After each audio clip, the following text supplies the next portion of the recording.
What is happening, guys? Welcome to J Powell Music. I'm your host, Jarrell. Be sure to like and subscribe on the channel so you can know when these episodes are coming out. And happy Music Friday. And this is a hell of a Music Friday, if I say so myself.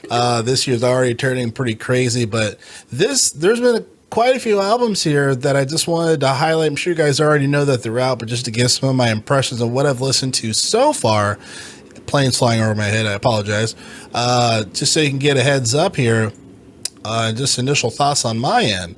Now, first things first, just to be a bit selfish here, I am a musician as well. There's some projects that I did release. I made this project here with D Skills, Baltimore rapper, a fantastic musician, artist, rapper, and he and DBL Down by Law, his group. I worked with them on this project, Sketches of Pain. It's available on Spotify, Apple Music. Sure, it's on Tidal as well. Just however you stream music nowadays. Check it out. It's a really good project. I'm very proud of it. And then also I released a single for my solo project that I'm going to be releasing later this year titled Frames. So check that out when you get the chance. But wanted to talk about Music Friday for the big stuff. So first things first, we'll start with Chris Brown here. I actually listened to the whole thing. Now, I know usually in today's standards, a lot of people, they listen to an entire album in a matter of days. I'm very much a traditionalist where I'm more of a listen from the beginning to the end. And I will say it does not disappoint. I think these are fire songs. Really good songs. Is it the best album he's made? Probably not, but it's really fire. It's very rich. Just really rich melodies. Chris Brown's performance is still top notch in my opinion.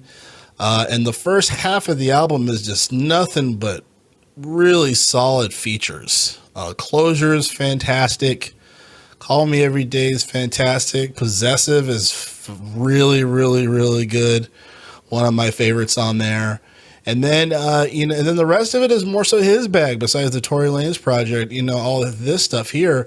I would say one of my favorite is Forbidden and Warm Embrace. Great songs. Really, really, really good songs. Harder is really good as well. So shout out to Chris, man. I mean, hour 20, it's just a solid project. I think Indigo, I kind of got lost just because there was like 40 songs. I just think it was a little too much music and a lot of the music sounded the same.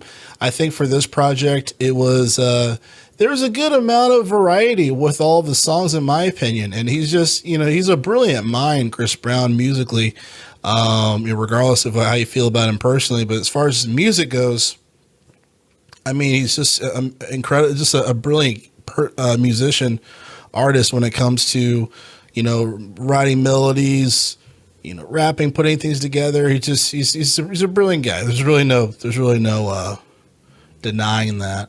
Now, another project that came out, which I've been not complaining, but I've been wanting this to come out for quite some time.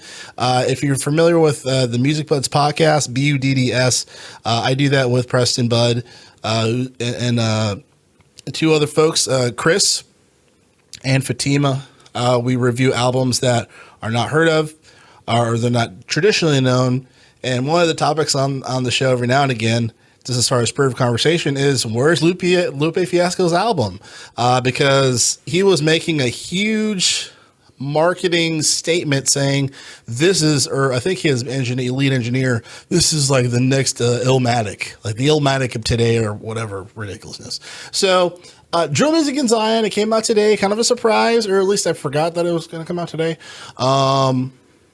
And I'm still thinking about how I feel about it.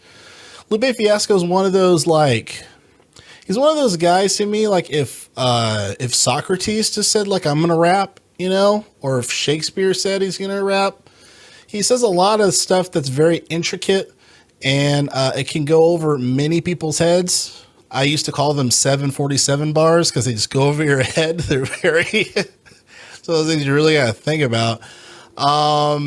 I got to Mrs. Mural. So I got from Lost Dean Mrs. Mural. There's definitely a message here, as for most Lupe Fiasco albums. There is a message, a consistent theme. I think thematically, the project is really impressive and consistent, especially from starting it off with the Lion's Den. Auto Bado, I really don't care about that song. I will be honest. I really don't care about it. Precious Things is really good.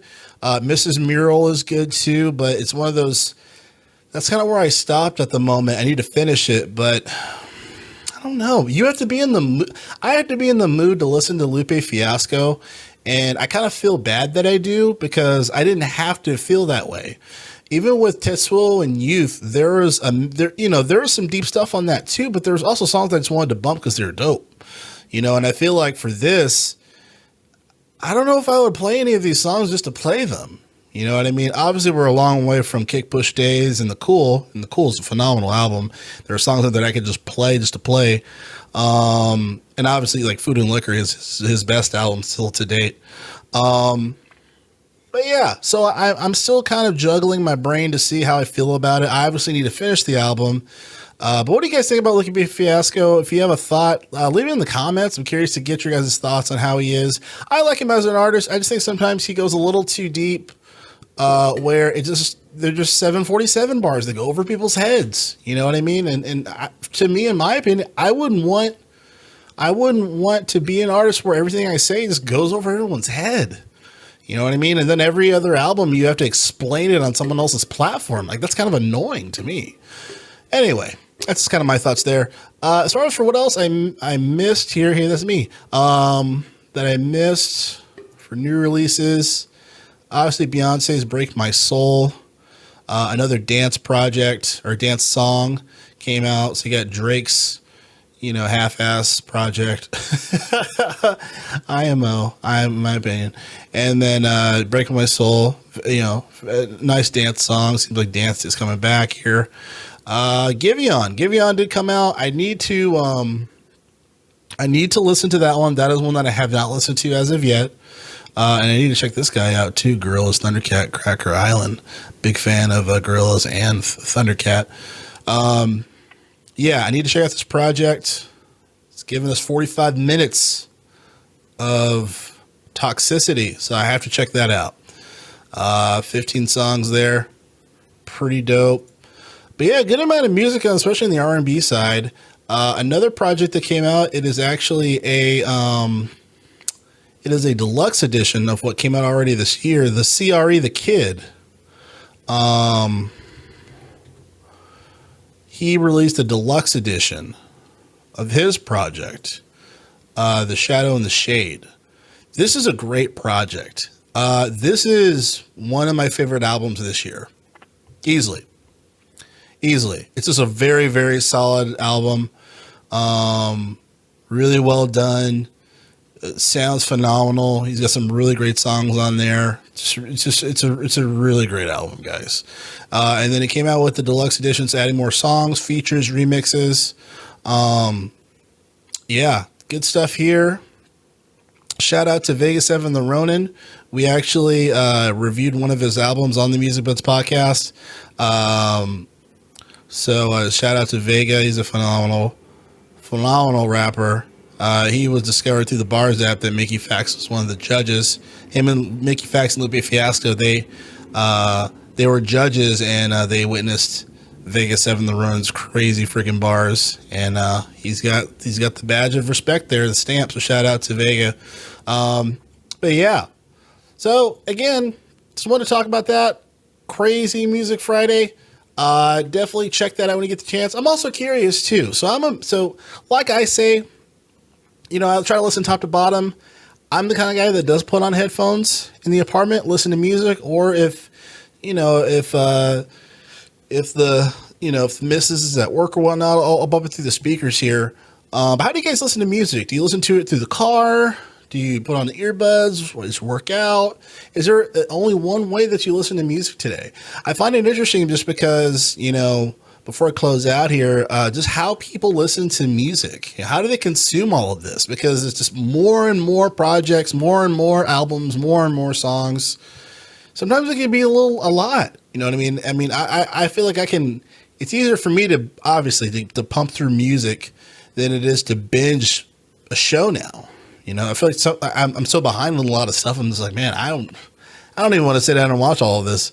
But for music, I can kind of work my way through albums. But anyway, yeah, how do you guys listen to music? I think it's interesting. Let me know in the comments if you'd like to share. But anyways, I think that's going to wrap it up here. Have a great week. You got a lot to listen to. And again, J Powell Music.